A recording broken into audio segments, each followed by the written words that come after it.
El 13 de enero de 1951, el banquete anual del Club de Exploradores generó una expectación inusitada. Los miembros de la exclusiva sociedad se prepararon para degustar un platillo excepcional, carne asada de perezoso gigante, un animal extinto desde hace miles de años. Unas semanas antes, el Times de Nueva York ya había anunciado que el banquete tendría como tema central la carne de algún animal prehistórico que habría sido recuperada, según la nota, de los congelados parajes de Alaska. ¿Qué sucedió en esta cena y cuáles fueron sus consecuencias? Esto lo veremos en Crónicas de Ciencia.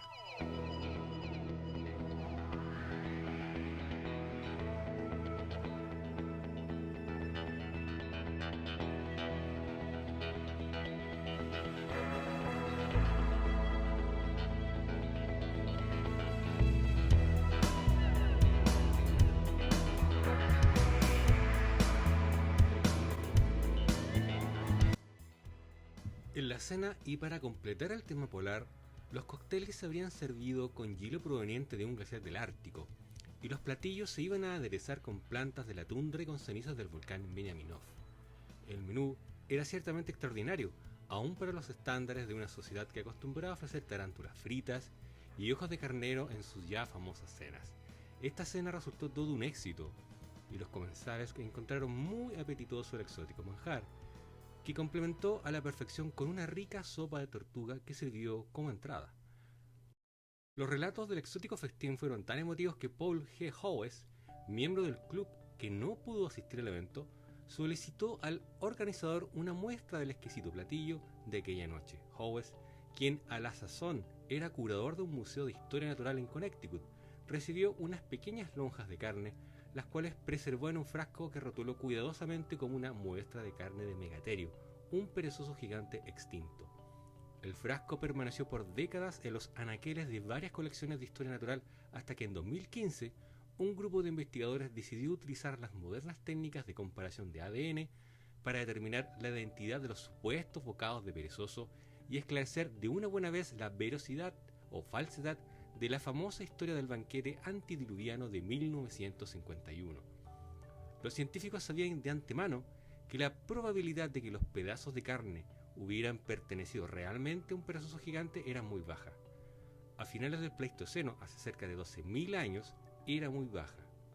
A finales del Pleistoceno, hace cerca de 12.000 años, existían en América numerosos tipos de perezosos de gran talla, además de los dos géneros de tamaño mediano que subsisten hasta nuestros días. Los perezosos de 2 y de 3 dedos eran muy comunes.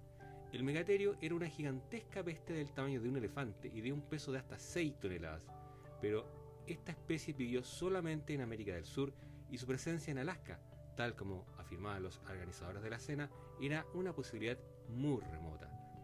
Cerca de Alaska existieron otros perezosos de tierra. En Norteamérica, la mayoría de las especies eran un poco menores que el megaterio, variando en tamaño desde el perezoso de Shasta, del tamaño de un oso, hasta los verdaderos gigantes de más de 1 tonelada, como los eremoterios y el perezoso gigante de Harlan. Asimismo, había especies de tamaño intermedio como el perezoso terrestre de Jefferson, un animal que hace miles de años habitó en los bosques del este de los Estados Unidos y fue descrito originalmente por Thomas Jefferson en medio del debate sobre la extinción que sostuvo el estadista norteamericano con el naturalista francés Buffon. Los perezosos como grupo se extendieron alguna vez desde Alaska hasta la Patagonia, pero las especies actuales se restringen a las selvas de la América tropical. La mayoría de las especies extintas habitaban también las regiones templadas, de manera que es muy raro encontrar restos de estos animales en las zonas más norteñas y frías de Norteamérica. Por eso mismo, es muy poco común hallar restos de piel o tejido blando de los perezosos, a diferencia del caso de los mamuts lanudos, cuyos cuerpos congelados son relativamente comunes en los hielos perpetuos de Siberia. Todas estas consideraciones hacían que los investigadores que examinaron el trozo de carne del banquete de 1951 fueron muy cautos respecto al supuesto origen pleistocénico de esa muestra. Por ello, además de comparar el ADN del pedazo de carne con secuencias correspondientes a perezosos y mamut, los científicos emplearon además muestras de animales no extintos. Aunque se supone que un científico debe tener una actitud neutral y objetiva en el momento de hacer un experimento u observación, es comprensible, en este caso, que los investigadores mantuvieran hasta el final la esperanza de encontrar ADN de perezoso gigante o de algún otro animal extinto en los bocados que examinaron.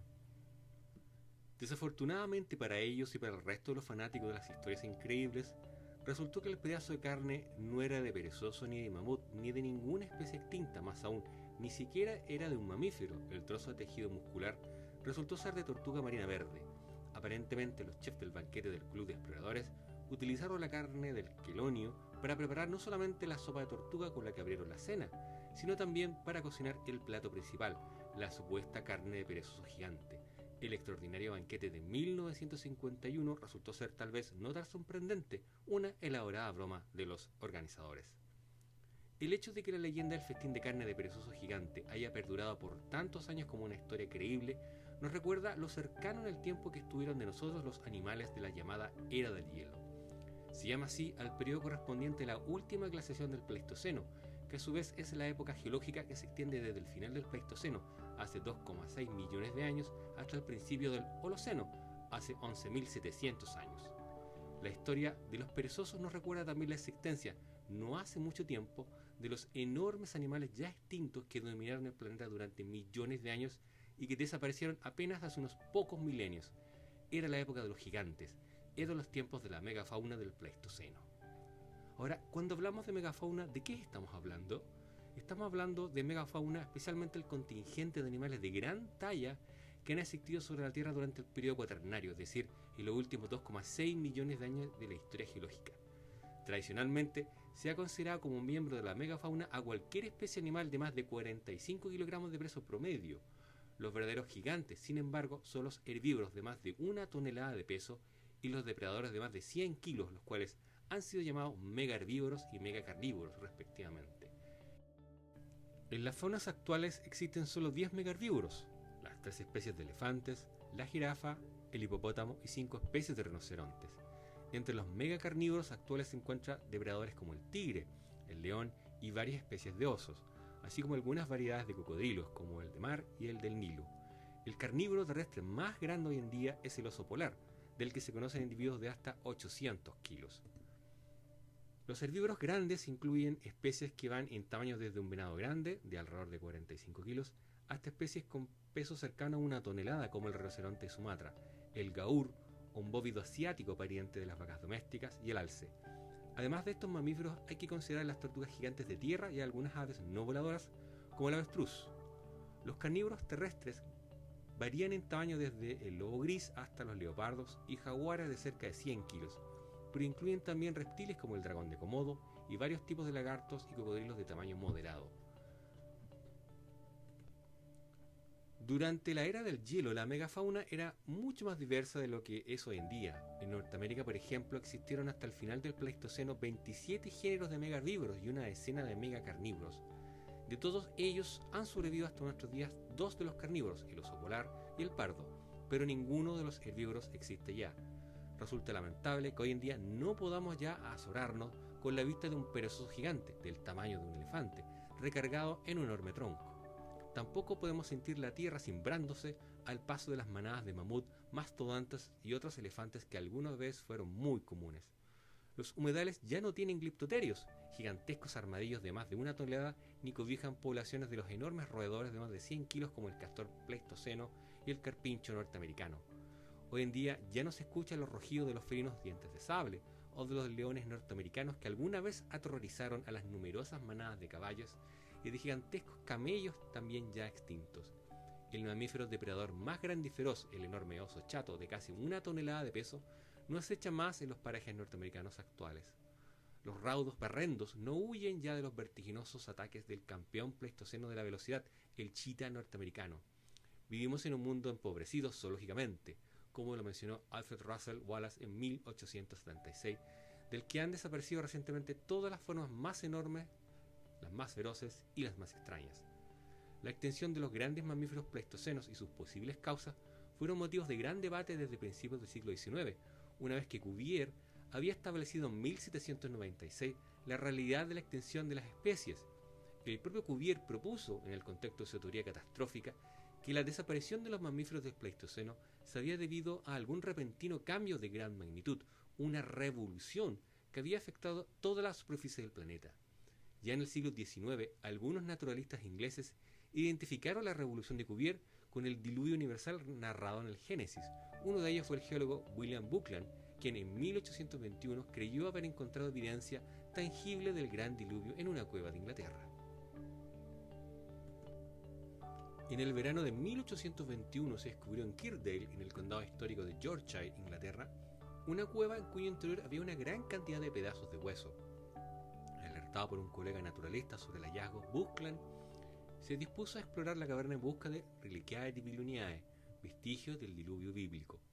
En una primera inspección, Buckland identificó trozos de hueso y dientes de una gran cantidad de animales desconocidos en Inglaterra: elefantes, hipopótamos, rinocerontes, leones, ciervos gigantes, hienas y osos de las cavernas.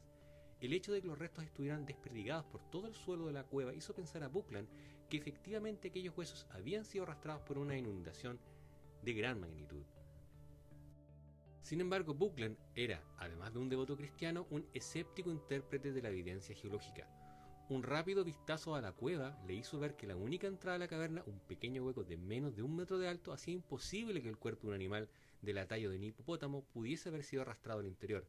Además, todos los huesos estaban rotos y mostraban marcas que parecían huellas de mordiscos de algún animal. Finalmente, Buckland halló también lo que parecía ser restos fosilizados de excremento, con pedazos de hueso y una alta concentración de carbonato de calcio. El lado científico de Buckland prevaleció sobre el devoto, la razón sobre la fe, y una nueva hipótesis surgió de las observaciones del naturalista. La cueva de Kirkdale había sido en algún pasado remoto una guarida de hienas, y los huesos acumulados que ahí permanecían habrían sido arrastrados no por las aguas de un diluvio, sino que por aquellas terrenales costumbres que tienen los animales de carroña. Buckland mostró a un conocido suyo, dueño de una casa de fieras, algunos de los huesos y los pedazos de excremento fosilizados. El experto en animales confirmó que las marcas de mordidas en los huesos y las características del excremento correspondían cercanamente con las que había observado en los encierros de las hienas en su zoológico. De todas maneras, Buckland solicitó a sus contactos en la colonia del Cabo, hoy Sudáfrica, que le enviaran lo más pronto posible una hiena joven viva. Buckland planeaba sacrificarla para examinar en detalle los huesos de su cráneo, pero cuando finalmente el animal llegó a Inglaterra, nadie se atrevió a darle muerte. En cambio, se la bautizó con el nombre de Billy y se rogó por su vida ante Buckland, quien finalmente le otorgó el indulto. Billy vivió otros 25 años en buenas condiciones en la seguridad de una casa de fieras londinense. La cueva de Kirkdale y las interpretaciones de Buckland mostraron que en el pasado existió lo que ahora es Inglaterra, una fauna totalmente diferente de la actual, pero semejante a la africana de hoy en día. Un análisis más reciente ha mostrado que los fósiles de Kirkdale datan del periodo anterior a la era de hielo, cuando en Europa prevalecía un clima templado. Con el inicio de una fase más fría de la última glaciación del Pleistoceno hace poco más de 60.000 años, los animales como las hienas, los elefantes, los hipopótamos desaparecieron de Inglaterra, pero subsistieron en África o en la parte meridional de Asia. Otras especies como los rinocerontes lanudos, los osos y los leones cavernarios y los alces irlandeses subsistieron en Europa y todavía hasta las fases finales de la glaciación, hace unos 20.000 años, pero se extinguieron poco después. Más adelante en su carrera, Buckland abandonó la idea de que un diluvio había sido la causa de la extinción de los mamíferos del Pleistoceno. Llegó a convencerse, en cambio, de la veracidad de la teoría glacial de Louis Agassiz, quien postuló en 1837 un final gélido para las especies, las que habrían sucumbido ante una repentina y estrepitosa caída de la temperatura del planeta.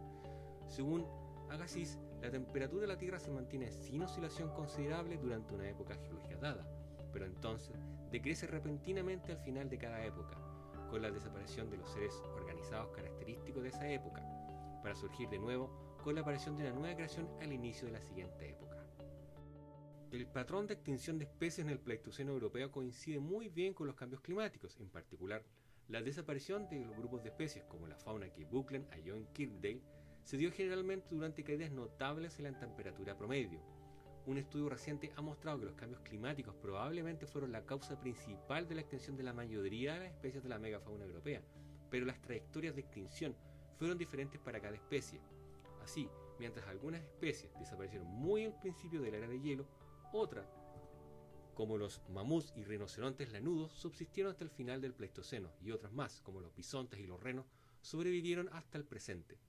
Se debe mencionar además que el estudio indica que otros factores como la actividad humana podrían también haber contribuido a la extinción de la megafauna europea. En contraposición a las ideas catastrofistas de Cuvier, Buckland y Agassiz, pensadores como Charles Lyell, argumentaban que la extinción podía ser un fenómeno gradual, que respondía a cambios también graduales en las condiciones ambientales. Estos modelos uniformistas postulaban que las extinciones pleistocénicas eran consecuencia de leyes fisiológicas que hacen de los cuadrúpedos de sangre caliente, los mamíferos, menos capaces en general de acomodarse a una gran variedad de condiciones y en consecuencia de sobrevivir las vicisitudes a las que la superficie de la Tierra se expone a los grandes tiempos de las eras geológicas. Como premisa central del uniformismo, los mismos procesos que habían actuado durante el Pleistoceno y que habían causado las extinciones debían existir en el presente. En consecuencia, la extinción debía ser también un proceso continuo y por tanto actual. La pérdida de la especie debía ser por tanto un fenómeno normal. Estas ideas parecen difíciles de conciliar con lo que se observa en las extinciones europeas, pero tienen más concordancia con los patrones descubiertos en otras regiones como en África. Por más de 60 años, la garganta de Olduvai, en el noroeste de Tanzania, ha sido escenario de algunos de los hallazgos más importantes de homínidos extintos. Ahí fue donde se descubrió el Homo habilis, que por mucho tiempo se creyó la más antigua de las especies del género Homo. Junto con los restos de homínidos se cuenta para la zona con una extensa colección de fósiles de mamíferos que permiten reconstruir el escenario ecológico en el que vivieron los Homo habilis y otros homínidos contemporáneos. Hace 1,8 millones de años el ecosistema de la garganta de Olduvai era muy parecido a las sabanas y bosques abiertos de las reservas naturales de la Tanzania moderna, como la del Serengeti. En el antiguo Olduvai podríamos haber observado grandes manadas de una veintena de tipos de gacelas, impalas, kudus y otros antílopes, así como cebras, jabalíes medianos y grandes. También veríamos hipopótamos y cocodrilos del Nilo en las zonas inundadas y chacales, licaones, algún velochita, hienas y algunos leones acechando a sus presas en las sabanas. A lo lejos alcanzaríamos a divisar manadas de elefantes y una que otra jirafa extendiendo su cuello para alimentarse del follaje de los árboles más altos. La mayoría de estos animales nos parecerían muy familiares, pues pertenecieron a géneros que subsisten todavía en las sabanas africanas modernas. Tal vez alguno de los antílopes tendría una coloración diferente o sería un tanto más grande, o tal vez tendría los cuernos más torcidos. Posiblemente las cebras tendrían las rayas en una disposición diferente a las de hoy, o los leones tendrían la melena más corta o de color más oscuro. En general, sin embargo, nos costaría trabajo encontrar diferencia entre el paisaje de Olduvai y el de las famosas reservas africanas de hoy en día. Los únicos animales que nos llamarían la atención por su aspecto extraño serían las pocas especies extintas, como un par de especies de antílopes, otras de jabalí y sobre todo el dinoterio, pariente de los elefantes con colmillos curvados hacia abajo, y el cibaterio, una robusta y gigantesca jirafa de cuello relativamente corto y enormes cuernos. Lo que ha sucedido en el este de África parece confirmar las afirmaciones de Lyell y otros uniformistas. Desde hace casi 2 millones de años se han producido cambios climáticos graduales que han impulsado a su vez cambios en las especies de mamíferos. Sin embargo, la tasa de extensión a nivel de género ha sido sumamente baja. Algunas especies han cambiado, pero la gran mayoría de los géneros siguen existiendo. En el caso de África, no se puede hablar realmente de una extensión generalizada de la megafauna pleistocénica. Un caso muy diferente es el de Australia.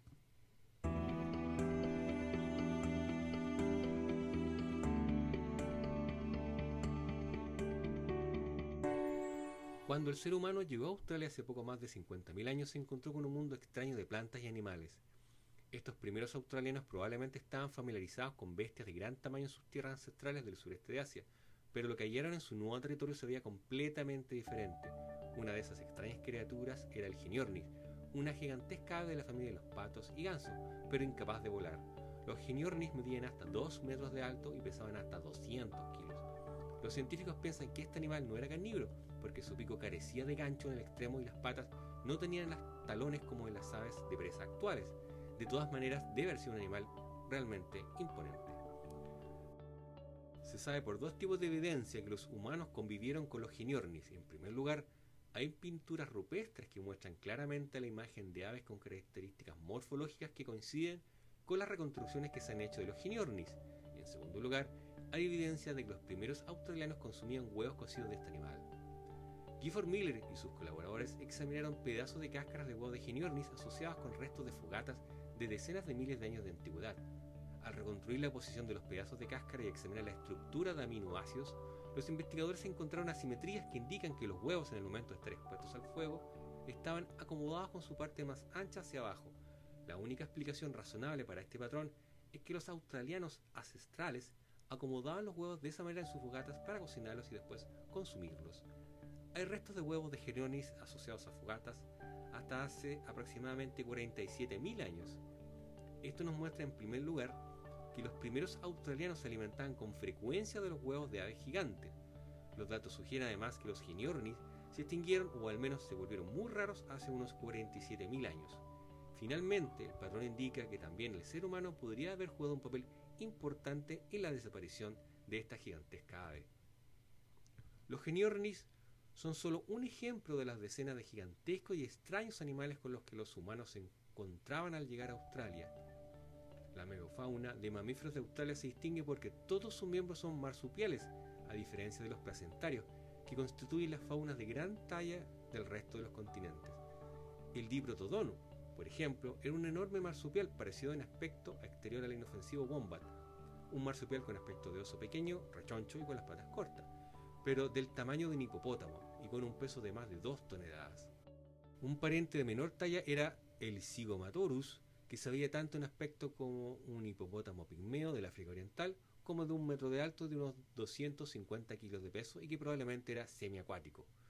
Uno de los más curiosos representantes de la megafauna extinta australiana era el canguro chato gigante, semejante al canguro rojo actual, pero mucho más grande, de hasta 3 metros de alto y más de 250 kilos de peso, y con el hocico achatado y los ojos más dirigidos hacia el frente, lo que hace suponer a los científicos que este animal tenía visión estereoscópica.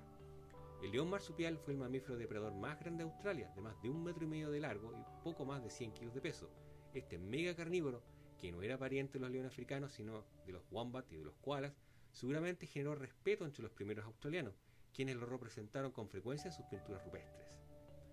Por impresionante que el león marsupial pudiera haber sido, los verdaderos mega carnívoros del Pleistoceno australiano eran reptiles y no mamíferos, tanto el goana gigante, que era un varano emparentado con el dragón de Komodo, como el cocodrilo Kinkan, llegaban a medir más de 6 metros de largo y pesaban cerca de 2 toneladas. Toda esta megafauna, así como 23 de los 24 géneros de mamíferos con especies de gran tamaño, desaparecieron de Australia hace aproximadamente 46.000 años. Hoy en día, el único mamífero australiano que puede considerarse grande es el canguro rojo. En 2016 se publicó el análisis de una extensa base de datos sobre las extinciones pleistocénicas en Australia. Los datos muestran claramente que algunos grupos de especies experimentaron extinciones en forma sincronizada, es decir, que hay momentos en los que se produjeron varias extinciones simultáneas, pero estos periodos de alta extinción no se correlacionan con cambios en aridez o en otros parámetros ambientales de gran escala. En suma, como el título del artículo expresa, no se puede culpar al cambio climático por las extinciones del final del Cuaternario en Australia. Si los cambios ambientales no produjeron las extinciones pleistocénicas en Australia, ¿qué fue lo que las desencadenó? El artículo sugiere otro posible sospechoso.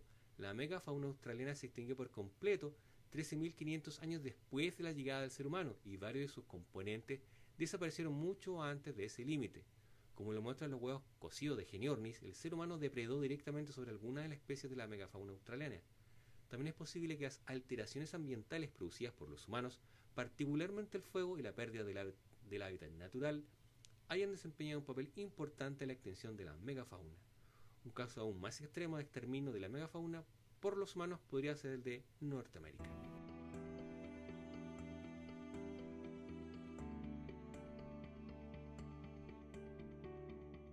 Hace más de 12.000 años, una adolescente de pequeña estatura y delicada complexión se aventuró en una profunda caverna situada cerca de lo que hoy en día es Tulum, en el noroeste de la península de Yucatán. La joven de alguna manera se desorientó y se desplomó en un abismo de más de 40 metros de profundidad. La caída le provocó una severa fractura a la pelvis y seguramente su muerte fue instantánea.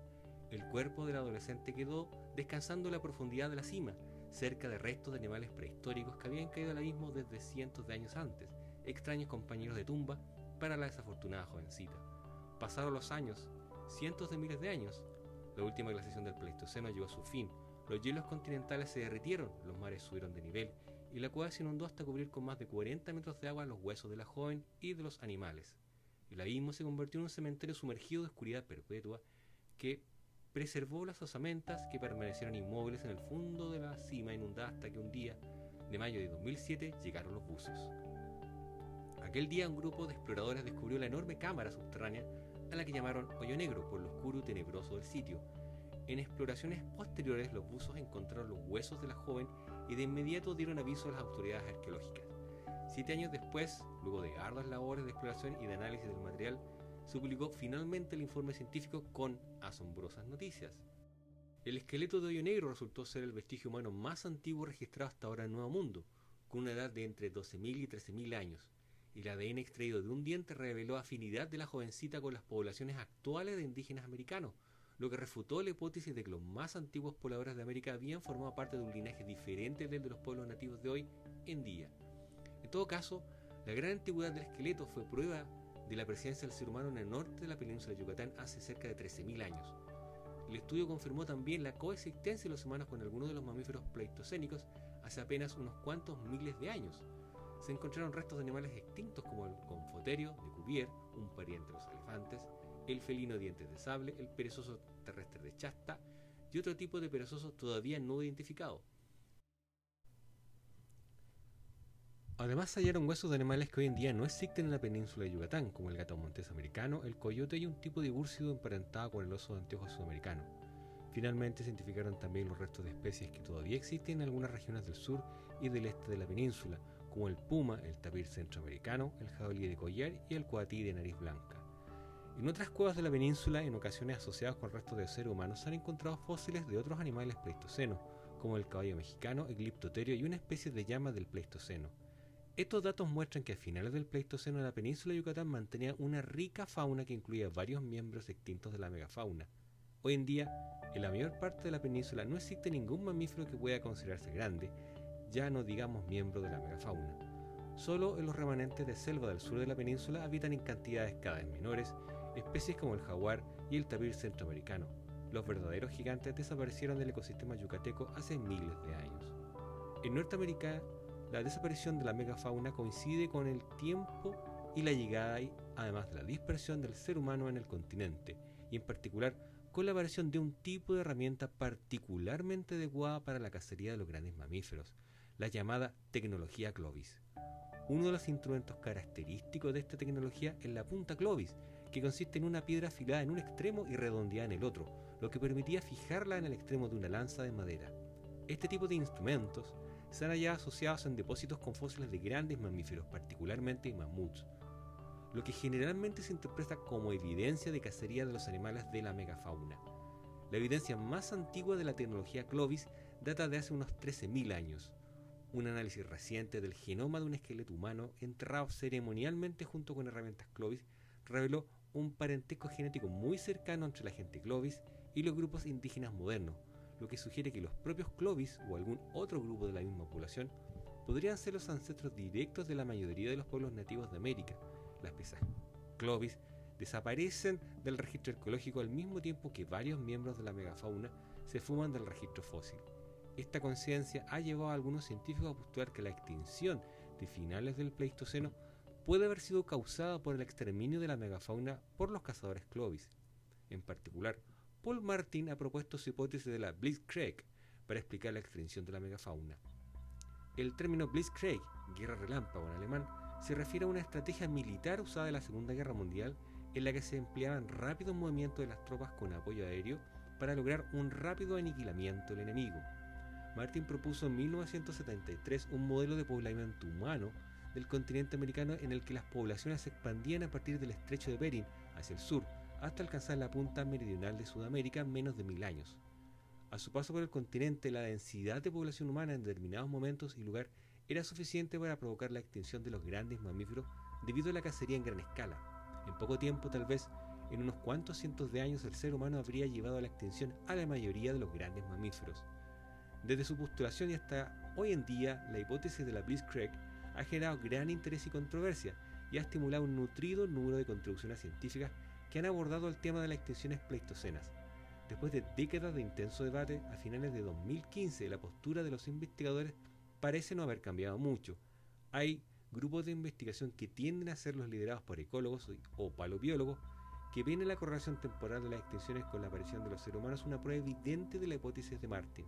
En contraposición, hay otros equipos que tienden a ser dirigidos por los arqueólogos y antropólogos que no encuentran suficiente evidencia. Un argumento importante en favor de esta última postura es el hecho de que la depredación humana sobre la megafauna solo ha sido fehaciente demostrada para 5 géneros: mamut, mastodontes, gonfoterios de Cuvier, caballos y camellos. Aún suponiendo que se pudiera achacar la extinción de estos géneros a la cacería, ¿cómo explicar la depredación del resto de los géneros de la megafauna, más de 30 de ellos? Ahora la pregunta es, ¿qué causó definitivamente la extinción de la megafauna del Pleistoceno? Cuando en 1876 se publica la distribución geográfica de los animales, Alfred Wallace pensaba que la causa de las extinciones pleistocénicas residía en el gran y reciente cambio físico conocido como la época glacial. Muchos años después, Wallace se convenció de que la actividad humana había tenido también un efecto fundamental en la extinción de la megafauna. En 1911, Wallace escribía: «Estoy convencido de que la rapidez de la extinción de tantos mamíferos de gran talla es debida a la acción del ser humano, actuando en operación conjunta con esas causas generales que al final de cada era geológica ha provocado la extinción de las formas más grandes, más especializadas y más extrañamente modificadas». Este punto de vista, que invoca un efecto conjunto de la actividad humana y los factores climáticos, sean estos catastróficos o graduales, parece ser el más consistente de los datos disponibles hoy en día. Como hemos visto con los ejemplos de 4 continentes, el porcentaje de formas desaparecidas y los tiempos y modo de las extinciones son diferentes y no parece haber una explicación única que pueda ser aplicada en todos los casos. El patrón de extinción de la megafauna europea, que es el que más se ajusta a un modelo basado puramente en el efecto de cambios drásticos en el clima, es completamente diferente del de África, en el que el número de extinciones es mínimo y parece haber sido determinado por cambios climáticos graduales. Por otro lado, estos dos casos tienen un factor común: la presencia de seres humanos en buena parte del Pleistoceno, durante toda esta época en África y por casi 1 millón de años en Europa. Es posible que este hecho haya minimizado el efecto de la actividad humana por haber existido un proceso de evolución conjunta, coevolución, entre homínidos y megafauna, y que habría minorado los efectos catastróficos de un encuentro repentino entre estos dos tipos de mamíferos. En Australia y Norteamérica, por el contrario, hay signos evidentes de que al menos algunas especies de la megafauna desaparecieron por el efecto directo de la actividad humana, la cacería desmedida, o por algún efecto indirecto, la modificación de los hábitats. En Norteamérica, sin embargo, es difícil desdeñar el efecto de los cambios climáticos, pues hay una coincidencia casi perfecta entre la llegada de los primeros cazadores y el último periodo de frío extremo del Pleistoceno. Tal como dedujo Wallace hace más de 100 años, es poco probable que una causa única pueda explicar las extinciones pleistocenas en todos los continentes. Es más probable que una combinación de factores, muy probable un 1-2 de cambio climático y actividad humana, sea la mejor explicación en la mayoría de los casos. Si es así, los sucesos del Pleistoceno, en los que se perdió un porcentaje importante de la megafauna, debería servir de lección para afrontar la crisis actual de pérdida de diversidad, que podría estar siendo causada por una combinación precisamente de cambios ambientales y de influencia humana. Hoy, la gran megafauna del Pleistoceno se hizo presente en Crónicas de Ciencia. Eso sería todo por hoy. Nos vemos en un próximo capítulo. Que estén bien. Chao.